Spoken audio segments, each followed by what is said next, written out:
Assalamualaikum warahmatullahi wabarakatuh.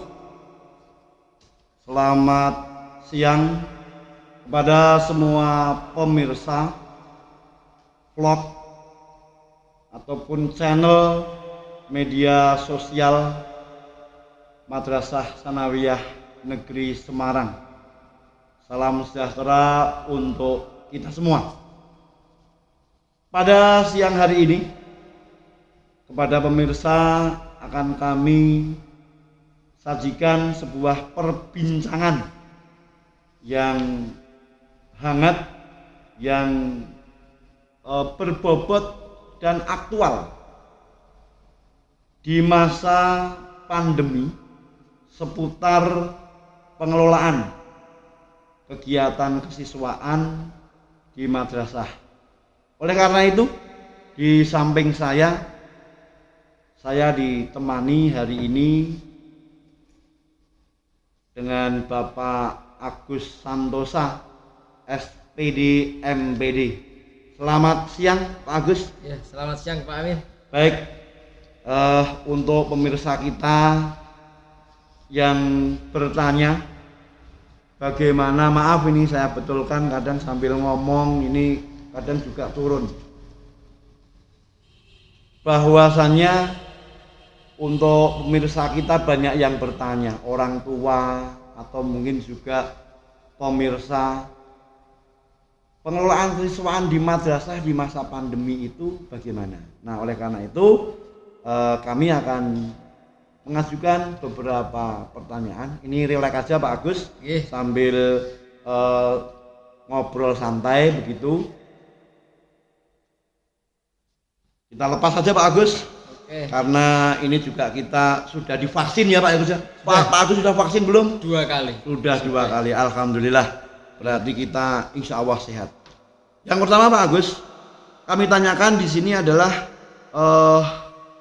tentang pandangan dari sisi kesiswaan tentang pandemi itu apa dan bagaimana sih Pak Agus itu? Mohon dijawab. Ya, terima kasih Pak Amin waktunya pada siang hari ini, dan selamat siang untuk para pemirsa pendengar sekalian. Pada kesempatan ini terima kasih waktunya, dan Pak Amin kita ngobrol santai saja untuk menjawab dari pertanyaan dari pemirsa dan Pak Amin kaitannya dengan pandemi. Menurut kami adalah hal yang memang baru, dan ini sudah berlangsung cukup lama, yaitu 2 tahun, hampir 2 tahun, di mana di kesiswaan MTS Semarang ini itu kita membiasakan dengan pola yang berbeda. Biasanya di tahun-tahun yang normal itu anak-anak tatap muka datang ke madrasah, tetapi karena pandemi ini anak-anak dengan sangat terpaksa belajar dari rumah, dan media banyak sekali yang kita gunakan untuk pembelajaran di madrasah ini. Salah satunya kita biasanya menggunakan Google Form atau Google Meet untuk pembelajaran. Bapak Ibu guru juga menggunakan e-learning, ada juga yang e-learning ataupun apa itu? Sebentar Pak Agus, ini saya potong sedikit. Ya. Yang ditanyakan oleh pemirsa itu, mereka itu ingin tahu terkait dengan pandemi itu menurut madrasah, terutama kesiswaan. Pandemi itu bagaimana? Pandemi itu dikaitkan dengan kesiswaan itu bagaimana? Nah, itu yang ingin ditanyakan Pak Agus. Kira-kira apakah pandemi ini memang sesuatu yang harus kita terima, kemudian kita juga harus mengikuti aturan yang diberlakukan oleh pemerintah dan yang lain, itu bagaimana? Kira-kira bagaimana? Ya, menurut kami secara pribadi ya, pandemi ini adalah suatu musibah ataupun wabah, ya. Wabah, ya. Wabah pemirsa, ya. Di mana kita mau tidak mau harus menerima apa yang terjadi di negara kita ini. Efeknya itu akan berimbas kepada anak-anak, yaitu pembelajaran yang biasanya di sekolah akhirnya itu harus di rumah, belajar di rumah. ya itu akibat dari pandemi ini menurut kami. Jadi ini harus menjadi pola pikir baru untuk anak-anak. Jadi semua anak harus menguasai salah satunya yaitu teknologi, yaitu pembelajaran secara daring. Semua harus mempunyai HP terutama ini Pak Amin. Begitu. Efeknya Ya. aja. Tuh. Berikutnya, kesiswaan itu kan mengelola seluruh kegiatan kesiswaan yang meliputi lomba, peraturan tata tertib, ataupun kegiatan PHBI, PHBN. Nah, yang ingin kami tanyakan Pak Agus, bedanya ketika pandemi dan masa normal dulu. Misalnya tata tertib itu bagaimana? Lomba itu apakah juga masih ikut lomba, ada lomba atau tidak? PHBI, PHBN itu bagaimana Pak Agus? Karena kan kita dilarang untuk berkerumun ini. Bagaimana Pak Agus? Tolong dijelaskan. Ya, untuk sementara ini kaitannya dengan tata tertib, anak-anak juga jarang ke madrasah, sehingga kita hanya menghimbau kepada wali kelas untuk selalu anak-anak di rumah juga disiplin dalam segala hal, yaitu mulai dari belajar, kemudian sholat, kemudian juga untuk mengatur dalam anak-anak bermain. Itu intinya disiplin di rumah. Kemudian kaitannya dengan perlombaan, ini ada dua perlombaan, yaitu yang akademis dan non akademis. Kaitannya dengan non akademis, hampir semua mulai dari tahun 2020, mulai awal pandemi, itu kaitannya dengan lomba yang non akademis itu di Kabupaten Semarang khususnya itu hampir semua tidak ada. Tidak ada. Iya, kemarin yang Popda kita sudah seleksi, akhirnya ditunda. Karena situasi, bukan karena kita tidak mau mengirimkan ya. Iya, betul. Berarti oleh pemerintah daerah, dalam hal ini pemerintah Kabupaten Semarang, sementara waktu ditunda. Iya, ditunda. Dan baru saja kita mendapat informasi dari Dinas Kabupaten Semarang, bulan September ini nanti itu baru akan dilaksanakan Popda yang tahun 2020 Pak Amin. Jadi begitu. kita minggu lalu sudah mulai seleksi untuk kaitannya dengan atletik, kemudian bola voli dan bulu tangkis. Itu baru besok September itu sudah dipersiapkan Pak. Sudah dipersiapkan. Kita sudah koordinasi sama guru-guru olahraga dan penanggung jawab. Kemudian yang kaitannya dengan pendidikan, tadi ada non pendidikan sama pendidikan Pak Amin. Itu kita masih jalan terus kegiatan olimpiade misalnya. Itu kita mengikuti olimpiade yang secara online Pak Amin. Online ya. Iya. Kita ada pembimbingan terus jalan walaupun secara online. Dan kita juga mendatangkan 1 minggu sekali itu siswa yang kira-kira mendekati perlombaan, itu kita bimbing ke MTS untuk tatap muka 1 minggu paling tidak 1 kali dengan protokol kesehatan. Ya, jelas itu jelas. protokol kesehatan. Dan alhamdulillah untuk besok minggu itu yaitu kegiatan lomba olimpiade KSM, dan minta doa restu dari pemirsa semuanya dan Bapak Ibu guru semuanya, besok minggu kita akan melaksanakan lomba KSM ya, tingkat apa Pak? Kabupaten. Tingkat kabupaten. Iya.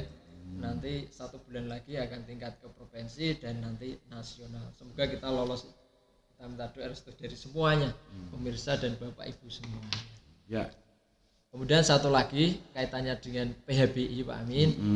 Itu kita sementara ini karena memang kondisi dan kita masih banyak sekali kendala-kendala kaitannya dengan sinyal untuk anak-anak itu untuk PHBI sementara belum kita laksanakan. Insya Allah yang akan datang akan kita laksanakan, Pak. Nah, begitu ya. Oke, iya. PHBI, PHBN ini ke depan ada terobosan seperti yang baru saja kita lakukan, upacara virtual. Virtual, iya. Nah, boleh sambil minum Pak Agus. Kita santai ngopi ini Iya. untuk MC-nya ini haus Pak. Minum dulu pemirsa. Monggo yang di rumah juga demikian. Boleh sambil ngopi. Wah, kalau saya tidak suka kopi Pak Amin. Aduh ya. Sukanya air putih. Air putih, tidak apa-apa. Jadi kalau sama-sama nanti air putih sama air kopi bagus. Kalau kita minum keluarnya nanti terputih Pak. Itulah kebesaran Tuhan ini. Merah pun misalnya menyebut merek maaf. Merah kalau keluar juga nanti putih sama. Gimana nih Agus pemirsa, maaf. Kita lanjutkan karena ada 5 item yang ingin saya tanyakan. Ini yang ketiga Pak Agus. Untuk penanaman pendidikan karakter seputar anak-anak, karena kan penting menerapkan disiplin, tanggung jawab, kemudian berani menciptakan anak yang juga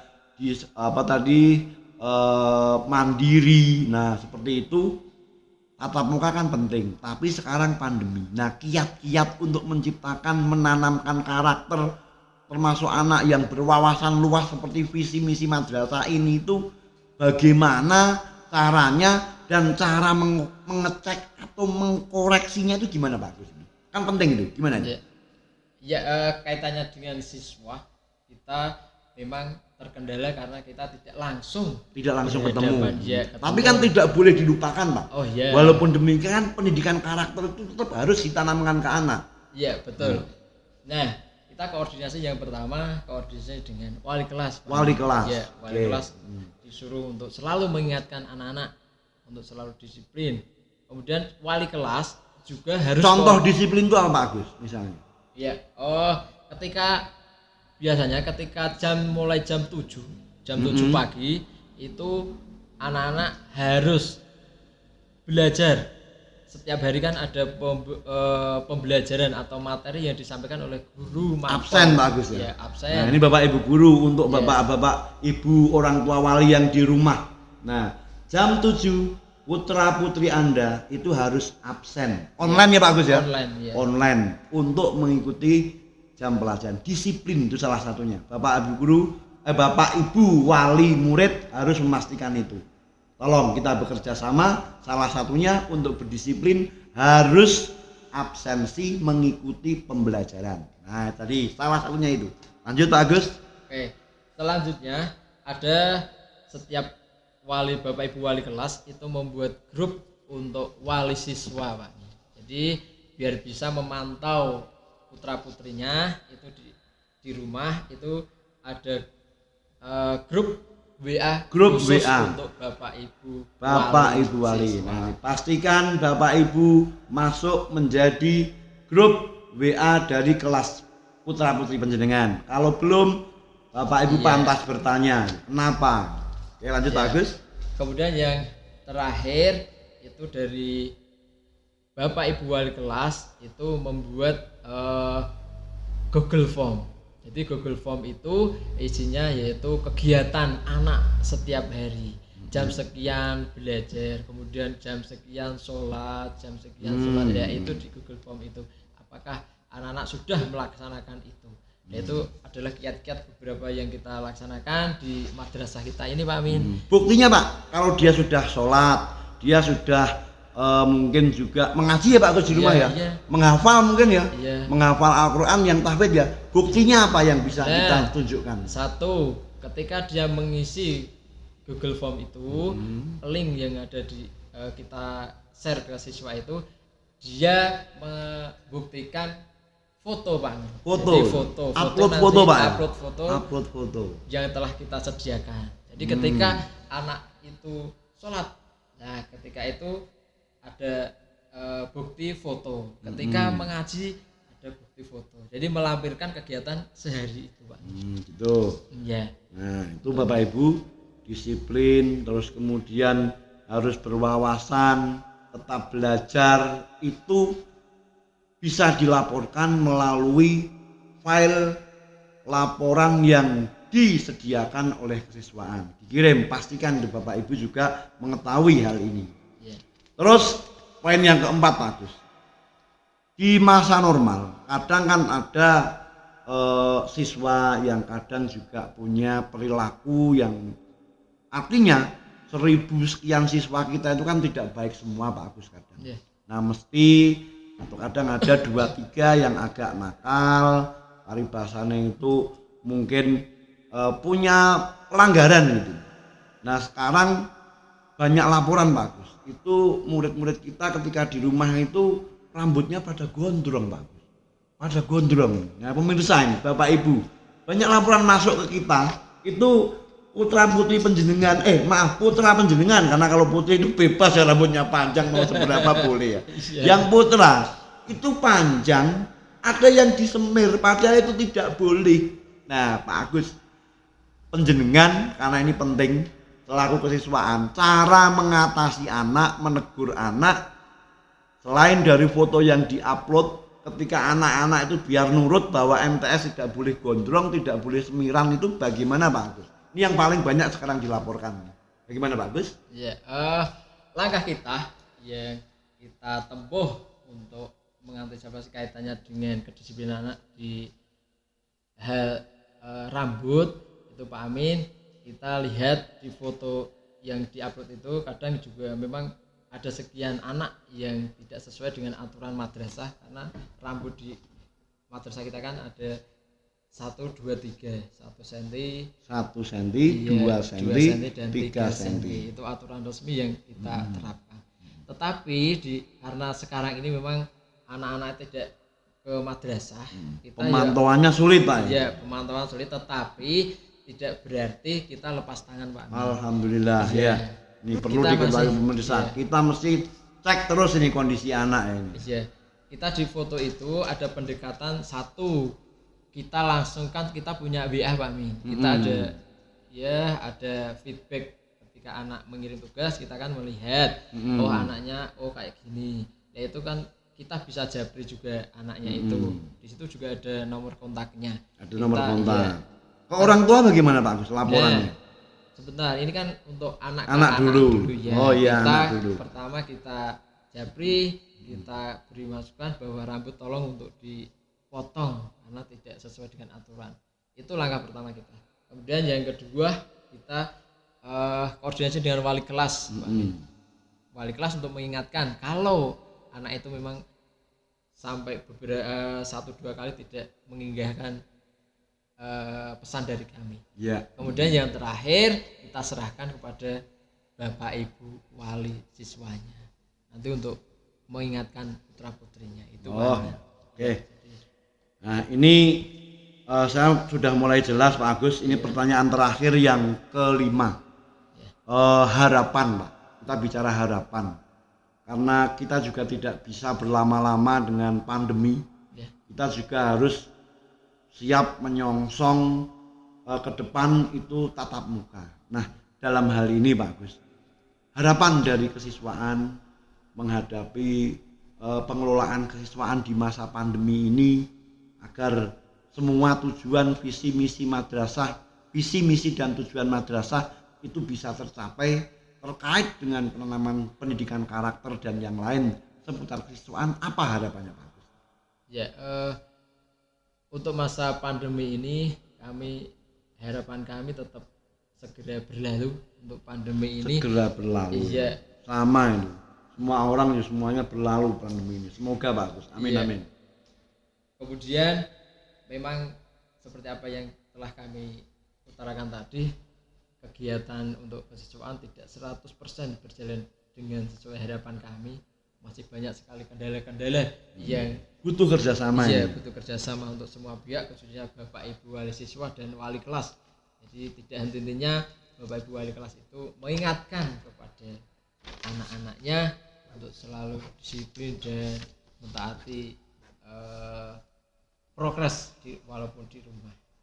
Kemudian harapan kami juga walaupun ini pandemi itu anak-anak juga tidak boleh untuk tidak belajar. Belajar itu wajib dan untuk mencapai prestasi itu madrasah juga memfasilitasi. Iya, kita juga ada bimbingan baik itu di madrasah ini ada KSM, kemudian juga ada bimbingan untuk Maires. Ya, yang baru-baru ini yaitu Kombanas. Ya, Kombanas itu lomba bahasa Arab nasional. Ya, sama lomba kompetisi bahasa Inggris nasional juga. Ini baru. Termasuk Popda tadi ya? Iya, Popda. Itu walaupun pandemi kita juga tetap memberi kesempatan putra-putri terbaik kita untuk berprestasi baik tingkat kabupaten ataupun nasional. Itu, Pak. Oh, sedikit lagi Pak Gus, ada yang lupa. Mungkin bisa disampaikan ke pemirsa karena ini penting ini. Prestasi siswa kita. Mungkin catatannya bisa dibuka kembali Pak Agus. Selama pandemi ini apa itu Pak Agus? Baik, mungkin yang bisa kita banggakan. Ingat enggak Pak Agus? Apa ini kira-kira prestasi kita ini? Yang sudah kita laksanakan kemarin yaitu untuk lomba topas untuk kita mengirimkan 3 anak dari mapel bahasa Inggris, kemudian ada IPA, kemudian ada matematika, dan alhamdulillah untuk IPA-nya itu besok tanggal 25 September itu maju ke nasional. Kemarin lolos di provinsi di bulan Juli, nanti bulan September tanggal 25 kita maju ke nasional. Atas namanya siapa ini? Barangkali bapak ibunya bisa bangga. Pak Agus, lupa nih. Atas nama Daris Novan Alfarizi. Daris Novan Alfarizi. Selamat berjuang. Selamat berusaha, semoga berhasil Ananda Daris Novan ini. Tingkat semangat nasional. Tingkat nasional. Ya, yang rumahnya itu Banyu Biru, Pak. Banyu Biru. Ya. Ambarawa. Orang tuanya bisa berbangga hati, yang lain jangan berkecil hati, semangat seperti Ananda Daris. Ya. Yang besok Minggu itu juga Daris lagi maju di tingkat kabupaten atau KSM. Dan yang lain juga masih ada perlombaan lagi itu tanggal 22 September itu juga nanti dari Topas juga. Banyak sekali perlombaan yang akan kita. Kalau yang tahun lalu Pak Agus, prestasi ketika pandemi di 2020 barangkali juga pengen tahu pemirsa ini. Kita juga berprestasi di yang semua di pandemi ini kan semua lombanya lomba secara online. Itu kita juara 1 untuk IPA Pak. IPA iya di tingkat nasional. Iya. Atas namanya siapa ini Pak Agus? Ingatkah? Itu anak boarding. Boarding. Iya. Ya sekarang sudah diterima di MAPK Solo. Hafizah? Bukan. Lupa. Ya, nanti ini kita persiapkan lebih lanjut datanya Pak Operator. Nanti akan kita perbincangkan prestasi siswa MTSN Susukan di masa pandemi. Ini karena kami nanti butuh persiapan lebih lanjut. Untuk sementara kami akan menyudahi karena 5 poin tadi tidak termasuk itu sebenarnya. Namun ini karena ada pertanyaan yang masuk ini ke line kami, itu prestasinya apa Pak MTSN Susukan di masa pandemi? Soalnya anak saya kok di rumah terus.